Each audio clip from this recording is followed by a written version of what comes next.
Hello everyone, welcome to Apti Plus Academy for Civil Services. In this session, we are going to cover weekly current affairs that appeared in news from 23rd of July to 1st August. So our first topic is NASA ISRO Synthetic Aperture Radar Satellite. Okay, so recently what happened is ISRO launched the NASA ISRO Synthetic Aperture Radar Satellite or NISR from the Satish Dhawan Space Center in Sriharikota, Andhra Pradesh. So it's important to note that NISR is our first joint mission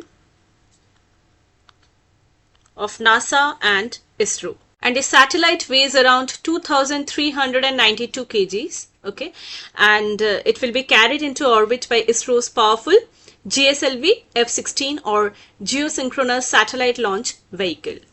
Please note that GSLV or Geosynchronous Satellite Launch Vehicle is a special type of launch vehicle that is developed by ISRO. It is designed to launch satellites into GTOs or Geosynchronous Transfer Orbits. We'll talk about it in a bit. So GSLV is basically a 3-stage rocket, okay, with a cryogenic upper stage. So that is why it is able to place heavier payloads into orbit compared to other launch vehicles, earlier launch vehicles like PSLV or Polar Satellite Launch Vehicle. Now, what is a GTO or a Geosynchronous Transfer Orbit? It is basically a highly elliptical orbit that is used to transfer satellites from low Earth orbit, okay, LEO to GEO, that is geosynchronous orbit. So it is elliptical in nature, okay, and it is used to transfer satellites from a low Earth orbit to a higher Earth orbit, and it basically acts as a temporary parking orbit, you can say, where a satellite can use its own propulsion to reach its final circular GEO. Okay. Now it's important to note that geosynchronous orbit is a type of orbit around the Earth where a satellite's orbital period, it matches the Earth's rotation period, which is approximately around 23 hours, 56 minutes and 4 seconds. Okay. So this basically means that the satellite will return to the same point in the sky at the same time each day. Okay, so while a geosynchronous like satellite, it appears to hover over a specific longitude, but it basically drifts north and south, okay, unlike a geostationary satellite which remains fixed above the equator. Now, before we delve deeper into the features of this particular satellite, let's understand how NISR will help India and the world. So basically, it will help in disaster management, okay. So it will detect small shifts in the Earth's surface, this particular satellite, and it will also provide early warnings for potential earthquakes and landslides, and it will be a big relief for agencies because they'll now understand like way before the earthquake or the landslide. Then it will also monitor climate change. It will basically track how ice sheets and glaciers are moving and melting. So this directly impacts the rising sea levels. It also monitors changes in forests and other plant life. So it helps to understand the carbon cycle and how well ecosystems are doing. So NISR is an Earth observation satellite. So it has a number of functions. For instance, it will study the soil moisture. It will also map water resources, and this will help farmers in making better decisions about irrigation and crop planning. So it's important to note that all the data from NISR will be freely available 1 or 2 days after observation and within hours in case of emergencies like natural disasters. Now let's talk about the features of NISR. Okay, so NISR is the first satellite globally to use a dual frequency SAR system because it will have 2 radars. One is L band and another will be S band radar. So the dual frequency approach, it basically allows NISR to penetrate through clouds and vegetation. So it provides continuous all weather day and night data. If we talk about the L band radar, particularly of NASA, it will study long-term changes such as ground deformation, which is caused by earthquakes, then volcanic activity or landslides. So it can also penetrate forest canopies to study biomass. Very important to note, because in prelims a number of questions arise like this, where they'll ask you like what are the capabilities of NICER.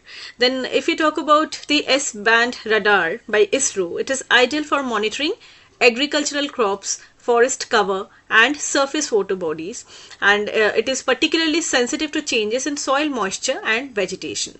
So these will be the radars. So it has dual frequency, and that is why it is the first satellite globally which is using this particular system. Now let's talk a bit about L-band and S-band. Okay, so L-band and S-band, these are basically two frequency ranges that are used in what? Radar systems. Now each has its own advantages and disadvantages. If we particularly talk about the L radar, okay, it has a frequency of what? 1 to 2 gigahertz. Okay, and it is known for its long wavelength. Now this long wavelength allows for good penetration through atmospheric conditions and vegetation, etc. So it makes it suitable for applications like long range surveillance and remote sensing. Now if we talk about S-band, S-band has 2 to 4 gigahertz of range. So in that case, what happens? It has a shorter wavelength which offers better resolution, and it is often used for weather radar, okay, like airport surveillance and some other satellite communications. So you need to remember that L-band, it has longer wavelength, okay, so this leads to better penetration of course, and S-band, it has shorter wavelength in comparison to L-band.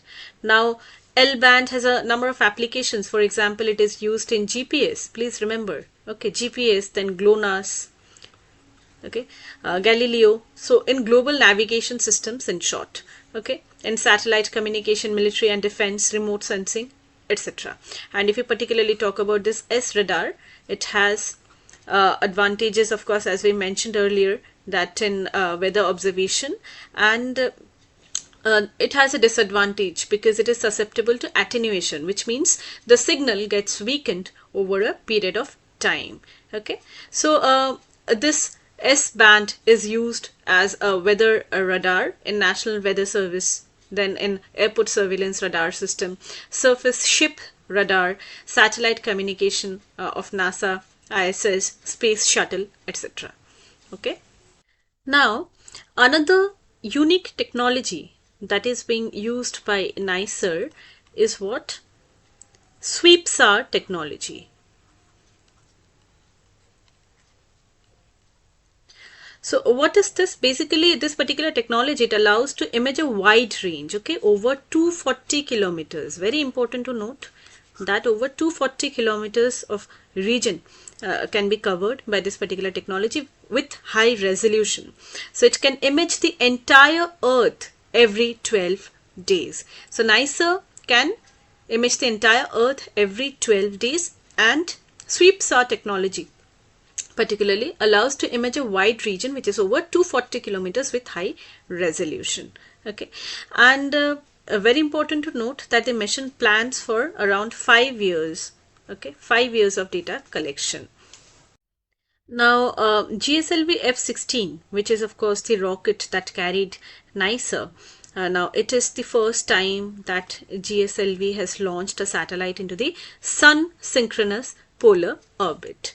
Now what is a Sun synchronous orbit?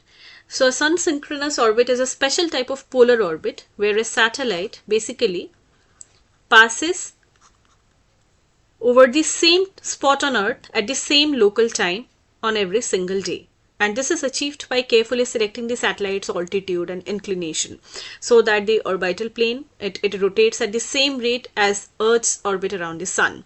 So this ensures consistent lighting conditions for remote sensing applications like Earth observation, etc. and weather monitoring. So we can understand that this particular GSLV F-16, it has launched the first satellite on this SSO this time. So in this case, NICER orbits Earth at an altitude of 747 kilometers in a sun synchronous orbit.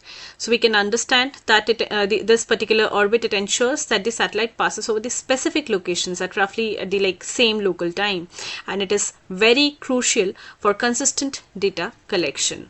And NICER is definitely a giant leap where ISRO and NASA are collaborating with each other. Moving to the next topic, India-UK Free Trade Agreement. So what is the context? Basically, the Prime Minister of India and the UK Prime Minister, they signed the Free Trade Agreement in London on 24th July 2025.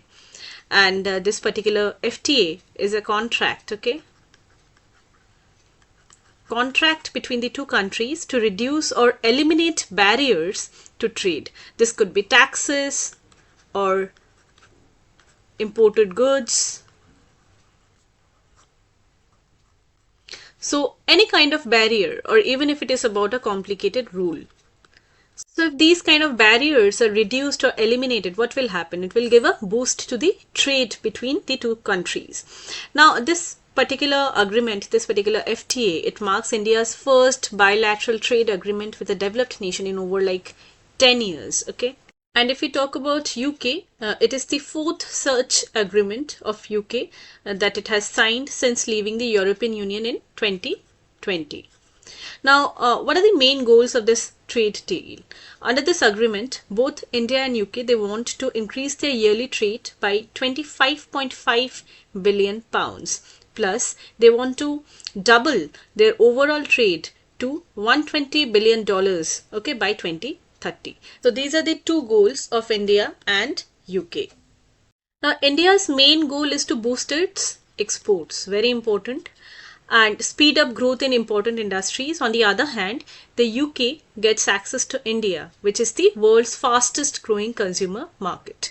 Okay, now if we talk about the advantages that India will get from this particular FTA, so India's gains, of course, the export sectors, because tariffs will be removed by the UK for Indian products like textiles, clothing, gems, jewelry, leather, machinery, auto parts, medicines, farm products, chemicals, processed foods and marine products. Okay. Now, of course, India expects a 20 to 40% rise in exports in these key sectors. And if we talk about the tariff impact particularly, 99% of Indian exports to the UK will face zero or reduced tariffs, and this gives India a stronger competitive edge compared to other big exporters like Bangladesh, Vietnam and China. Now if we talk about the MSME and regional growth, this deal will boost exports in major manufacturing hubs across India. Okay, for example, Tirupur, Surat, Ludhiana, Pune, Chennai, Gujarat, West Bengal and Assam.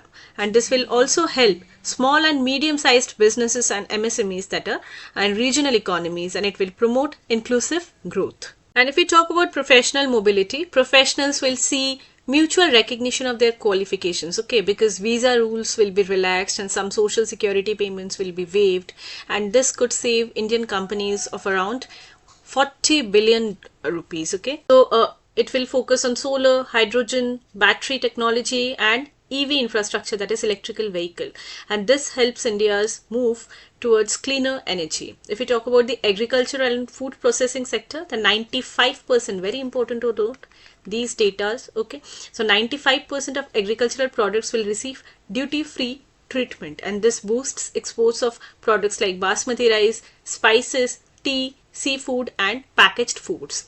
99% of Indian marine exports, which includes shrimp and tuna, will have duty-free access to UK.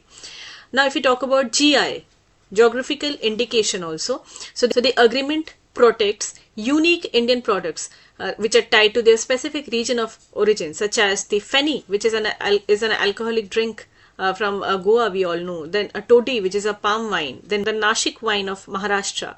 So these products receive special recognition and safeguarding. Now if we talk about the consumer impact, Indian consumers can expect cheaper UK luxury cars and spirits within 1 to 2 years. So more variety and lower prices for high-end items. There will be like strategic gains for India because India gains access to the European Union market through the UK, and the deal also strengthens digital and defense ties between the two nations, which is important for security and technology sharing. Now, how will this FTA benefit UK? So firstly, the export sector, of course, 64% of UK exports will gain duty-free access to India, and key sectors include alcoholic beverages, cosmetics, processed food and digital services. So there'll be definitely advantages in these sectors. Then market access, of course, the average import tariff that India places on UK goods, it will drop from 15% to just 3%. So of course a big boost to UK's trade. Specifically, tariffs on Scotch whisky, which were as high as 150%, will decrease to 30% over the next 10 years. And this makes UK products much more competitive in the Indian market. If we talk about professional mobility, of course, the UK services sector will benefit from approximately 60,000 Indian professionals filling skill gaps, okay, especially in areas like engineering and finance. So this helps address shortages in the UK workforce and boosts its service industries. If we talk about the agriculture sector and food processing, then regulations for food safety and plant health, that is called the sanitary and the phytosanitary regulations, okay, will be made simpler, which helps UK agricultural and food products enter India more easily, okay. So every country has regulations which the other country needs to follow before exporting their goods in terms of also food products and agricultural products, and if it is relaxed, then of course it can enter India's market quite easily. Then marine and fisheries, of course, the UK expands its options for importing premium seafood, okay, giving consumers more choices and potentially better prices on high quality marine products from India. If we talk about the consumer impact, then UK consumers will definitely benefit from lower prices on Indian textiles, pharmaceuticals, processed foods and jewelry, everyday items and specialized goods, and these could become more affordable, increasing purchasing power. Strategic gains, of course, because the agreement helps the UK strengthen its digital and defense connections with India, and it promotes collaboration in technology and security. It also allows the UK to better position itself as a global trade partner post Brexit. Now the question is, how will the FTA make trade smoother and more efficient? Okay, so the first thing is simplified processes. So qualified traders will benefit from easier processes. So this will include the ability to delay paying duties and pay them periodically. Of course, there will be paperless customs procedures this time and electronic verification. So digital trade.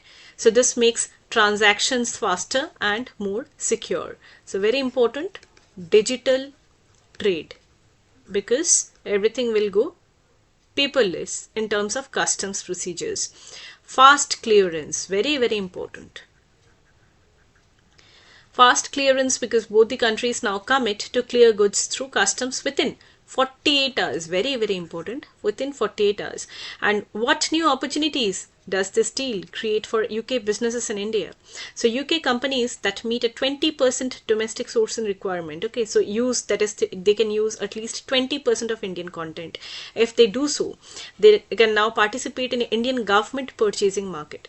So if they for instance, if they're manufacturing a product, okay, and 20% of the content of that product is from India, they have sourced it from India, then in that case they can now participate in Indian government purchasing market. So of course it's a win-win situation for both the countries.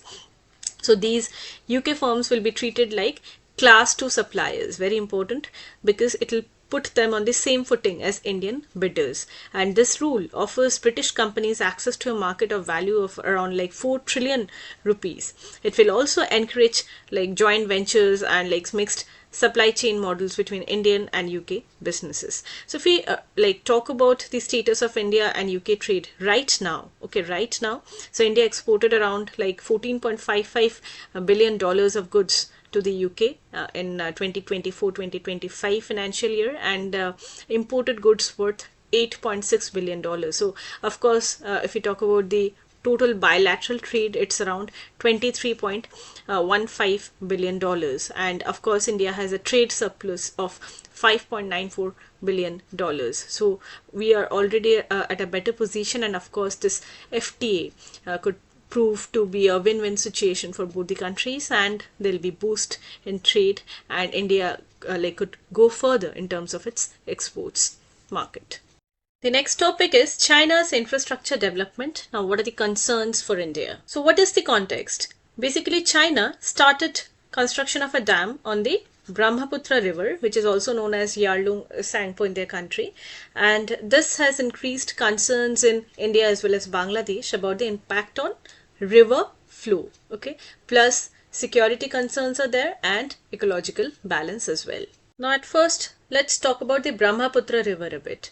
So it is a transboundary river. Very important to note that it is a transboundary river because it flows through multiple countries. Okay, so Tibet, India, then Bangladesh. So basically it flows through southwestern China. Okay, and then India and Bangladesh, and it is also known as Brahmaputra or Luit in Assam, and the Yarlung Sangpo in Tibet, and Siang or Dihang river in Arunachal, Jamuna river in Bengali. Now why we said that Tibet, India, Bangladesh, and then we said southwestern China, because of course we know that Tibet is a disputed country. We all know about the issues that are going on.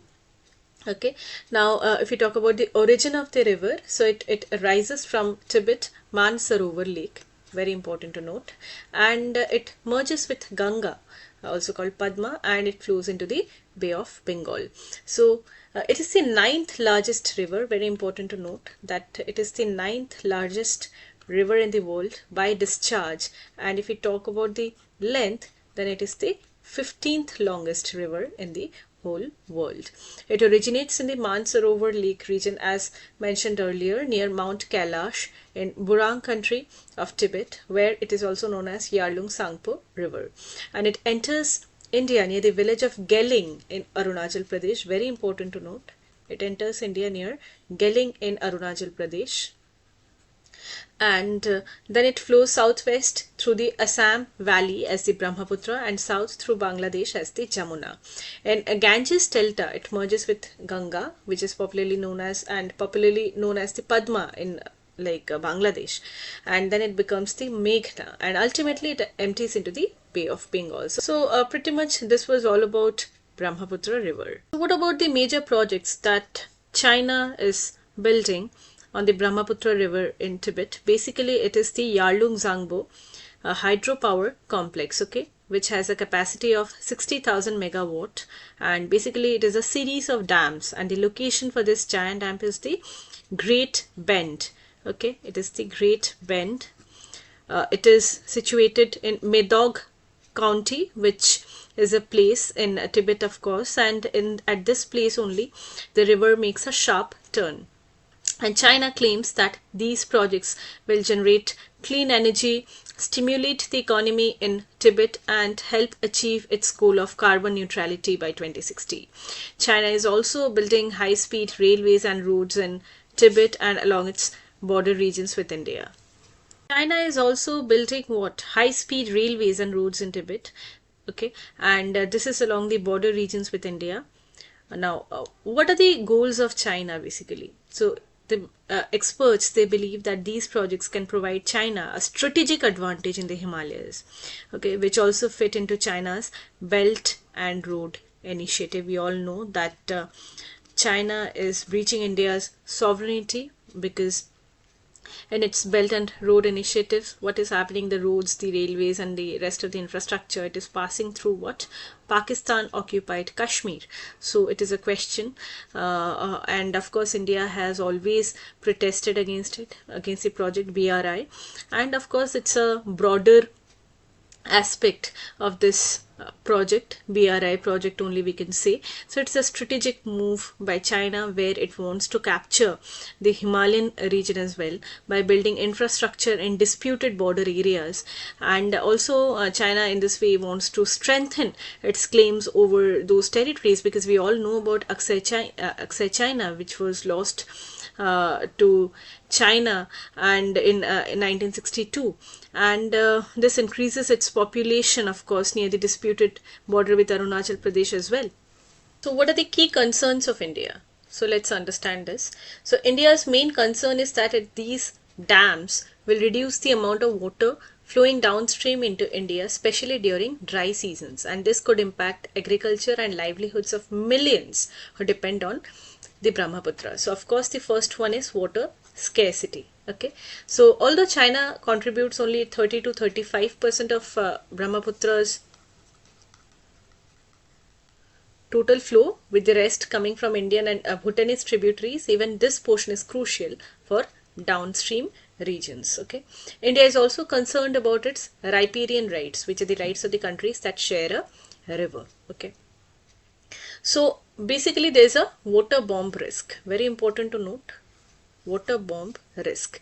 So what is it? It basically refers to the potential danger of sudden or intentional releases of water from upstream Chinese dams. What we did to Pakistan, the same could happen to us if China wants. So this could cause massive floods in downstream Indian regions, particularly in Arunachal Pradesh's Siang region. So there is a water bomb risk. Okay, China provides very few details about the technical specifications of its dams, their operational plans or emergency systems, and this secrecy makes it more difficult for India to correctly evaluate the risks and prepare for potential scenarios which hinder like confidence building measures that are called like CBMs, and then bilateral diplomacy between the two countries, India and China. Next is the geopolitical risks. We have already discussed about it, because when it is building infrastructure in the disputed regions, especially in the Arunachal Pradesh area, so it enhances, of course, China's strategic presence and territorial claims in India. Okay, and finally, environmental hazards, because there are a lot of ecological and environmental concerns from these projects. Okay, because building large dams can interrupt the natural flow of nutrient-rich sediment, which is vital for agriculture in areas like Assam and Bangladesh. It can change water temperature and quality, which could further risk aquatic biodiversity. And building a massive dam in Himalayan region, it also carries risks of dam breach. Okay, the dam breaking, then landslides and other geological hazards. So we can understand that biodiversity loss, of course, landslides, dam breach risks, these are the issues that could arise, because it is already in the seismic Himalayan region, which is prone to landslides, earthquakes, etc. So of course these are the environmental hazards. So we have discussed about the geopolitical risks, the water security aspect, and finally the ecological concerns. Now finally, let's talk about what domestic infrastructure is India building or planning to respond to this challenge. So of course, the first one is the proposal of Upper Siang project, very important.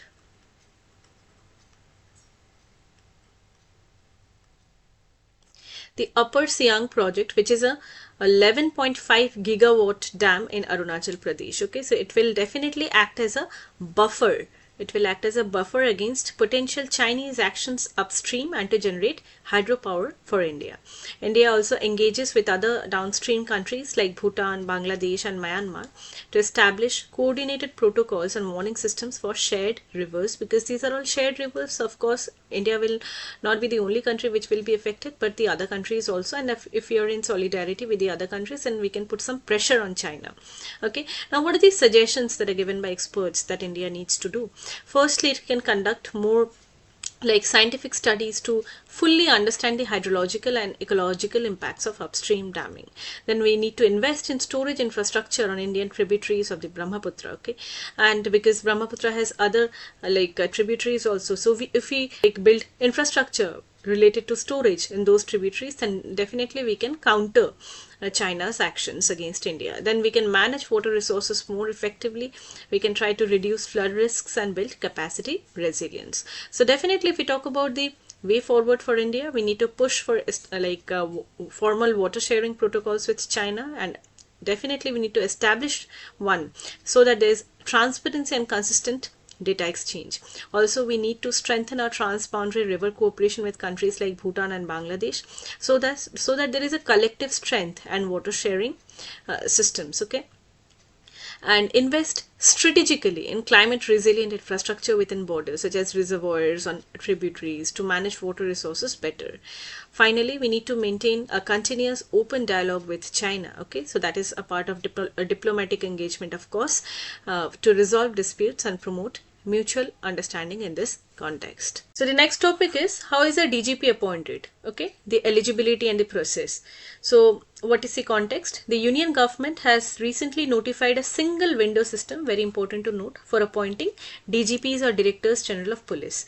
So the aim is to streamline the entire process and depoliticize the process. So who is a DGP in the first place? A DGP, or a Director General of Police, is the highest ranking police officer in a state or union territory. And the appointment process of a DGP, the entire process, it is a structured one which is governed by Supreme Court's directives that were given in the Prakash Singh case of 2006, very important, Prakash Singh versus Union of India. Okay. Further, there were like certain guidelines that were issued by the UPSC, that is the Union Public Service Commission, to ensure that there is transparency, meritocracy, that is that there is merit while appointing the DGP, it is considered, and then there needs to be minimization of political interference. So what were the Supreme Court's directives in the Prakash Singh case? Let's understand. So first one is, DGPs must be appointed through a merit-based and transparent process. So first one is merit-based, of course. Okay, transparent. Next is what? They must have a minimum tenure of at least 2 years. At least 2 years, to prevent arbitrary transfers that are influenced by political pressures. We all know what happens, because whenever like a police does something in his like discretion for the benefit of the society, if it is not favoring the political party, or it is against the stand of the political party, then they are transferred. So of course, to prevent arbitrary transfers, this was the second directive by the Supreme Court. Then they must, the state governments, they are required to consult the UPSC before appointing a DGP. The court rejected the practice of appointing acting DGPs to ensure stable and permanent leadership, because what happens is, either like they are suspended, then they are transferred, and then there is a post called acting DGP. Okay, and the state usually appoints someone in this position, and according to its whims and fancies, like takes decisions, and the DGP of course complies with those.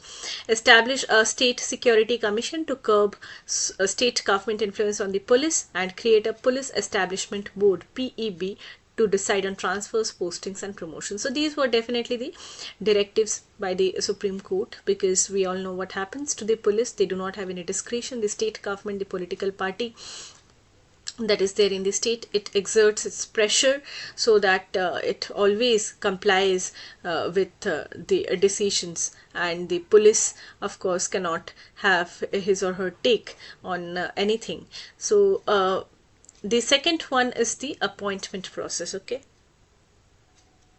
now if we talk about the appointment process of DGP, this is as per the UPSC guidelines of 2009, which were further amended in the year 2023. Okay, and then a recently introduced, of course, single window system.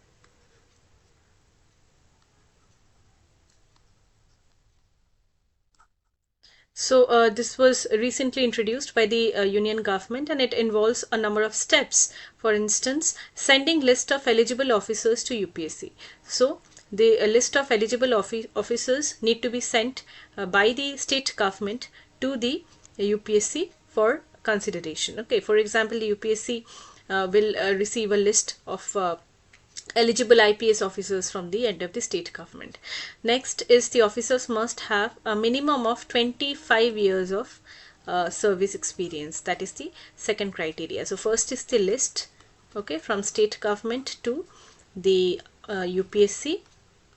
Next is the 25 years criteria, okay, that is the experience. So should hold the rank of ADG, that is Additional Director General or equivalent.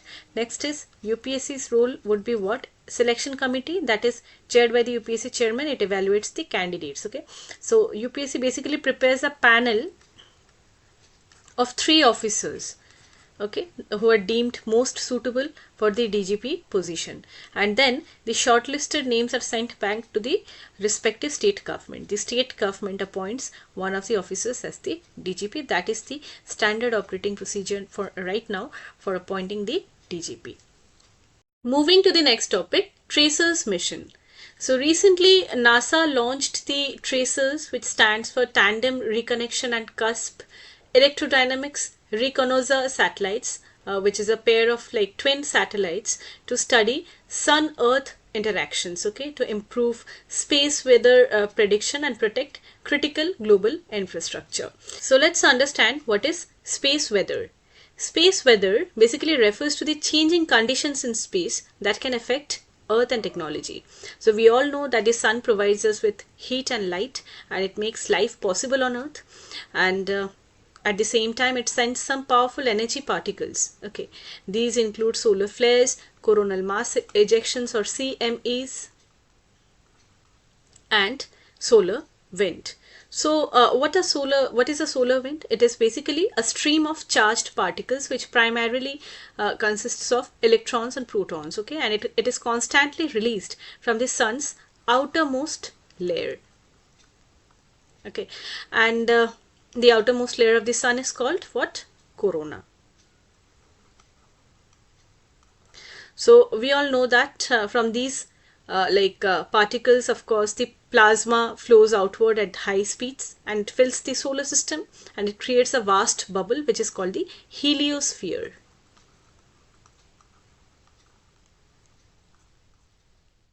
Similarly, what are CMEs? Coronal mass ejections. These are what? These are large expulsions of what? Plasma and magnetic field from the sun's corona, and these events, be it the solar flares or the CMEs, they can impact Earth's magnetic field, potentially disrupting communication systems, and in rare cases it can damage infrastructure as well. Okay, now how does the Earth protect itself? So Earth has its own defense system, okay, which is called the magnetosphere. Magnetosphere is what? It is a protective magnetic field, okay, that deflects harmful solar particles and it prevents them from entering the atmosphere. So it has an inbuilt protective shield, which is the magnetosphere. It acts as a giant deflector, to be precise. Now if we talk about Tracers mission, NASA's Tracer mission, it basically consists of a pair of small satellites that fly through a specific region of space around Earth, okay, and the aim is to study how the sun's energy and particles they interact with the Earth's magnetic field. This will definitely help scientists in understanding how energy from the sun gets into the Earth's magnetosphere, which protects the Earth from the harmful solar flares and the CMEs, okay. Now, what are the key phenomena that the tracers will study?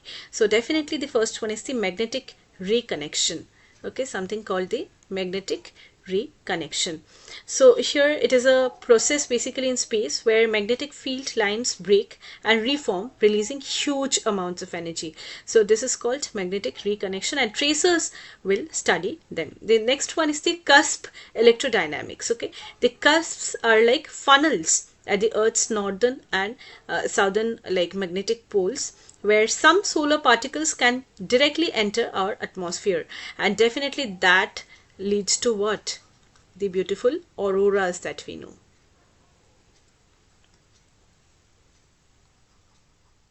So the Earth, the North Pole and the South Pole, right? Here there are like cusps. Okay, these are like funnel shaped like structures, you can say, where some of the solar particles directly enters, because rest of the region, what happens? This is the magnetosphere that protects the Earth from the solar flares, but here the solar flares, it enters the Earth's atmosphere, or you can say the region where it enters into our atmosphere and it contributes to the auroral displays, okay, which are also known as the northern lights and the southern lights that are seen in the polar regions. Okay, next is the power grids. So of course this traces mission, it will study the how the strong solar winds can like storms can create powerful electric currents in the ground, which then flow into the power grids. And these geomagnetically induced currents, which are also known as GICs, they can overload transformers and even cause widespread power outages. So of course it would be very, very significant. Okay, then Carrington event, it is a very significant event that occurred in 1859, which caused telegraph systems to fail, sparked fires, and even allowed telegraph operators to send messages without power. Then there is Quebec blackout. This is another like event of 1989 in Canada, where millions without electricity were they stayed without electricity for hours. Then satellite operations. Okay, strong solar radiation and charged particles, they can damage satellite electronics, scramble the signals, or even knock them out of their orbit. So of course it will help in studying the satellite operations. Then of course communication and navigation, because of course radio blackouts that can disrupt the airline communication and short wave radio, so that can be studied by these two satellites. It can also mess up with the GPS signals, which will definitely make navigation less accurate. Okay, if we talk about the satellite operations, of course in 2022 it reminds me of the Starlink satellites loss, where a geomagnetic storm led to a drag on the newly launched Starlink satellites, and at that caused dozens of them to fall out of the orbit and burn up. So of course these are the implications, and they need to be studied. Finally, human health and safety, because astronauts in space and passengers on long haul flights over the poles, they're often exposed to higher levels of radiation during solar storms. So that is another thing that needs to be studied, and TRACERS mission will definitely play a key role in this. Now let's move to the next topic, deep brain stimulation, or DBS. So we all know about neurological disorders such as Parkinson's disease, right? It impacts the daily life of a person because it affects movement and muscle control. So we all know about it. Now unfortunately there is no specific treatment or a test that confirms Parkinson's disease, and of course imaging tests, they try to rule out other conditions, and also there is no cure, because there various treatments have been suggested, which includes surgery to manage symptoms. But unfortunately Parkinson's disease, it poses a significant challenge because there is no one single treatment for it. It is a progressive neurological disorder which impacts the nervous system of a person, and which leads to movement and coordination challenges. It affects millions globally, and it causes issues in their daily lives, activities, mental health, sleep, and pain. It is also characterized by degeneration of nerve cells in the basal ganglia, which affects the production of dopamine, a very important chemical for movement control. So Parkinson's disease, of course, there are certain other neurological disorders also.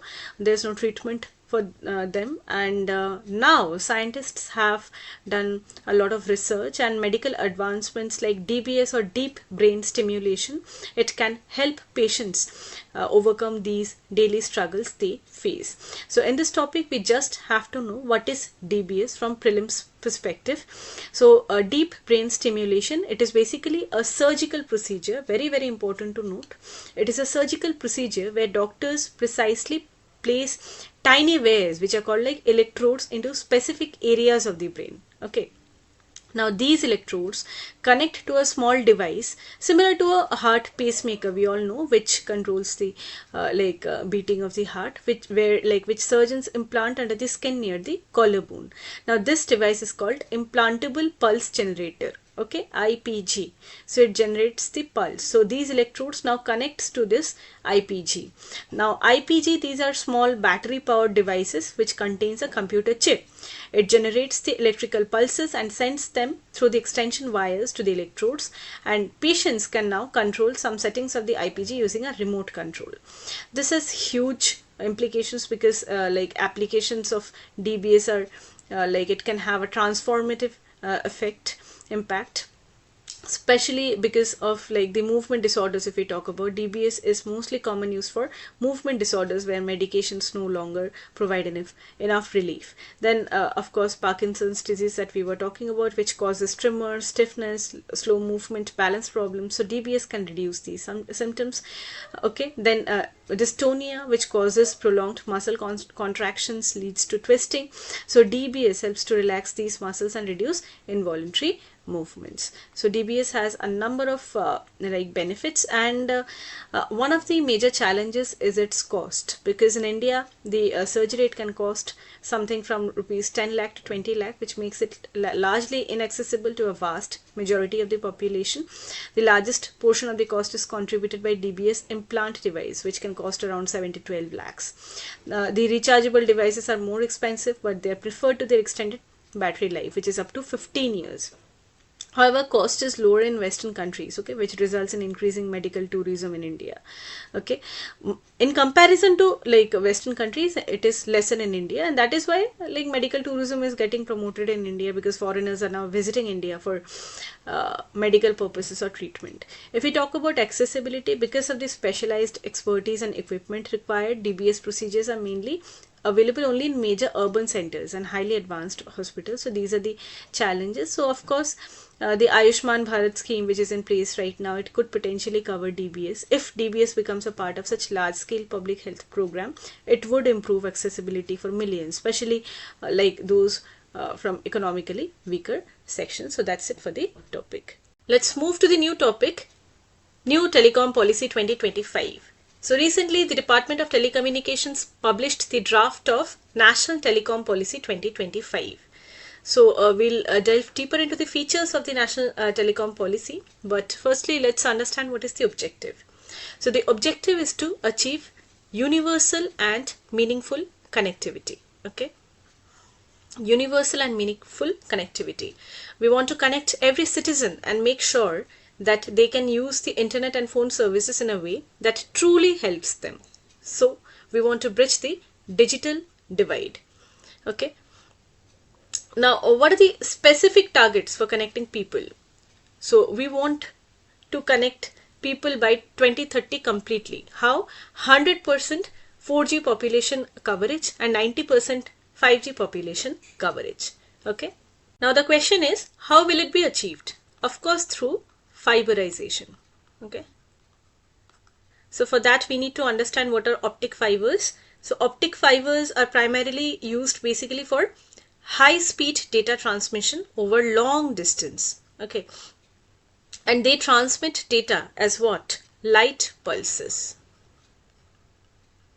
We all know like in 5G also, and the optic fiber cables in our Wi-Fi lines nowadays, they are basically like the new development where the data, it is passed through one point to another point through cables in the form of light pulses. Very important.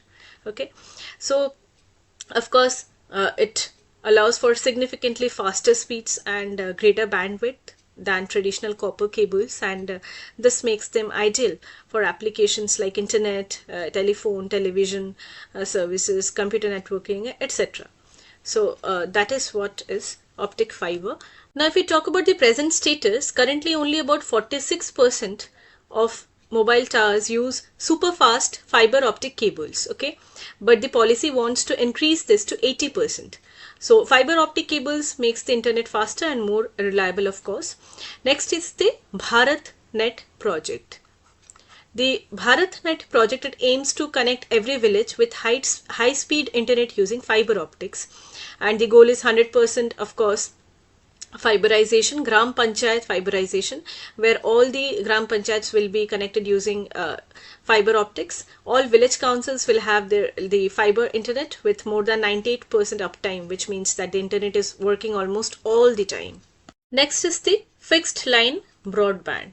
So the target is to connect almost 10 crore households, because these households must have fixed line broadband connections with home internet connections through fiber or cable, because it is more stable and it is faster than mobile internet for homes. Then flexible framework for satellite services, or NTN. So the aim is to create flexible rules that allow satellite technology to provide internet, especially in a very remote or difficult to reach areas, because in those areas it's important to like have connectivity, but it's hard to lay the cables. So this type of service is called non-terrestrial networks, okay, NTN. So we need to have a policy in place for that. Then building India as a global telecom powerhouse, of course. So the focus is on promoting innovation and domestic manufacturing to make India a global leader in telecom technology and a major producer of telecom equipment. India wants to move from being a user of technology to a creator and exporter of it. Now, how does the policy plan to drive innovation in telecom? So firstly, we need to focus on advanced technologies, okay, like 5G, 6G, next generation mobile networks, AI, that is artificial intelligence, IoT, which is Internet of Things. We all know about IoT, where like all the equipments in our houses, they'll be connected through internet, be it the refrigerator or the washing machine, everything. Okay, quantum computing, satellite communication, SATCOM, and blockchain. Of course, we have read about blockchain, quantum computing in previous classes as well. Another target is to have a global share in 6G IPR. Okay, so India strives to hold around 10% of global intellectual property rights in 6G technology by 2030, and it is definitely possible because of the boom in electronics manufacturing and mobile phone manufacturing in India, thanks to the PLI, that is the production linked incentive scheme, where like subsidies are given also to the manufacturing units that are like producing everything in India with indigenous content. So of course we can reach there. Then we need to promote startups and research and development also, because we need to encourage new tech companies like startups and increase investments in research and development to create new telecom solutions. Next is we need to reduce reliance on imports and create jobs. So the policy aims for 150% increase in output. 150% increase in output. Okay, in the total amount of telecom equipment that India produces today. I was talking about the PLI scheme, of course. So for telecom and networking products, which provide financial incentives to companies that manufacture telecom equipment in India and encourage both domestic and international players to set up production units in India. Okay. Of course, we need to focus on import substitution also, okay, manufacturing half of the telecom equipment that India currently imports. Telecom manufacturing zones we need to create, so special areas that would be dedicated to telecom manufacturing, which can provide incentives and infrastructure for companies that can set up factories here. We also need to boost the economy and keep the networks safe. So the focus would be on achieving economic growth and secure networks to make the telecom sector a major contributor to the economy. So at the same time, we need to ensure that all the digital networks are safe from cyber threats, because cyber crimes, these are like emerging threats in this field right now. So what are the economic targets that have been set by India for 2030? First is to double telecom sector's GDP contribution to 11%. That is the first target. Then attract 1 lakh crore annual investment to build new infrastructure. Okay. Then we need to expand our services, create 1 million new jobs and upskill 1 million workers. Now, how does the policy plan to ensure secure networks? So National Telecom SafeNet establishment, of course, we need to set up a dedicated system or framework so that we can monitor and protect telecom networks from cyber attacks, vulnerabilities, cyber crimes, like frauds, etc. Biometric ID for users, of course, so like fingerprints or face scans for telecom users. So it makes it harder for fraudsters and criminals to use phone connections anonymously, right? Then cyber security incident response time. This needs to be reduced by 50%. So these are the basically like targets. So faster response means less damage, of course, if there is any complaint regarding cyber crime. Now, what are the government initiatives that are there to contributes to economic growth and security in telecom? Of course, one is the ease of doing business.